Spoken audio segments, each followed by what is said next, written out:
नदीपात्रात तरुणावर तीक्ष्ण शस्त्राने वार करून खून करण्यात आल्याची घटना घडली आहे।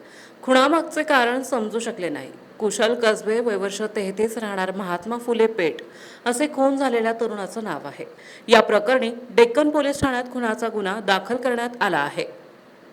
याबाबत पोलीस शिपाई आकाश सोनवणे यांनी फिर्याद दिली आहे। पोलिसांनी दिलेल्या माहितीनुसार कुशल 3 वर्षांपूर्वी कात्रज येथील पीएमपी आगारात कंत्राटी पद्धतीवर सुरक्षा रक्षक म्हणून काम करत होता।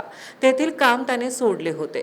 बेरोजगार असलेल्या कुशलला दारू पिण्याची व्यसन होते। नदीपात्रातील खाद्यपदार्थाच्या स्टॉल जवळ एका तरुणाचा मृतदेह पडल्याची माहिती रविवारी सकाळी डेक्कन पोलिसांना कळवण्यात आली। त्यानंतर पोलिसांनी घटनास्थळी भेट दिली।